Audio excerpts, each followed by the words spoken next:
మీరు రేజ్ చేసినది చాలా వ్యాలిడ్ పాయింట్. రఘు గారు చెప్పినప్పుడు చాలా వ్యాలిడ్ పాయింట్. హైడ్రా ఎందుకు వచ్చి తీసుకొచ్చారు ముఖ్యమంత్రి గారు? ఒక హైడ్రా నడవనీయకుంటే ఎంత నానా యాగి చేశారు. హైడ్రా అనేది ఒక దూరదృష్టితో హైదరాబాద్ పూర్వవైభవం రావాలని హైడ్రాను తీసుకురావడం జరిగింది. ఎంత యాగి చేశారు. హైడ్రా వల్ల ఇల్లు కోల్పోయిన ఒకే ఒక కుటుంబం బీద కుటుంబం. మిగతా అంతా కూడా బడా వ్యాపారస్తులు, బడా రాజకీయ నాయకులు చెరువులను ఏదైతే కబ్జా చేసి కట్టినటువంటి కట్టడాలని వెనక్కి తీసుకోవాలి, చెరువులు యథాస్థితికి పోవాలనేది హైడ్రా ఉద్దేశం. కానీ నడినిచ్చినారా?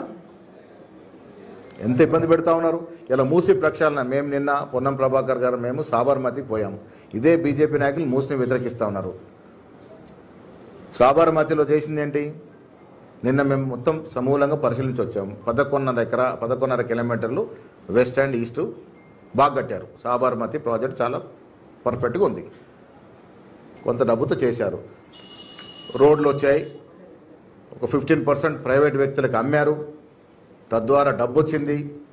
దాంతకుముందు అహ్మదాబాద్ మున్సిపల్ కార్పొరేషన్ దాన్ని ఇన్వెస్ట్మెంట్ పెట్టింది. చాలా చక్కగా ఉంది.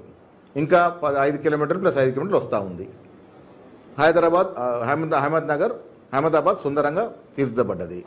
అలాంటి స్కీమ్ ఇక్కడ వస్తా అంటే ఇదే బీజేపీ నాయకులు ఆపోజ్ చేస్తారు. ఇప్పుడు కిషన్ రెడ్డి గారు అక్కస్తోని మూసి ప్రక్షాళన అడ్డుపడతా ఉన్నాడు. సాబర్మతిని ప్రక్షాళన ఎట్లా మీరు సమర్థిస్తూ ఉన్నారు? 10,000 కుటుంబాలు నిన్న మేము మొత్తం స్టడీ చేసాం. 10,000 కుటుంబాలని వాళ్ళు రీహాబిలిట్ చేశారు. దానికి చాలా మందికి ఇల్లు రావాలి. మేము అడిగి తెలుసుకున్నాం. కొన్ని వందల కేసులు కోర్టులో ఉన్నాయి. హైకోర్ట్ ఆఫ్ అహ్మదాబాద్లో, సెషన్స్ కోర్ట్ ఆఫ్ అహ్మదాబాద్లో. అది వాళ్ళ నిర్వాహకం.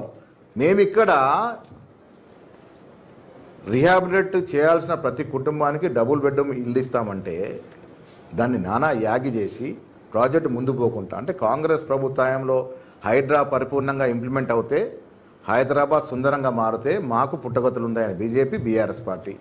మూసి ప్రక్షాళన జరిగితే హైదరాబాద్ సుందరంగా మాట్లాడితే మాకు పడే ఓటు కూడా పడేయి.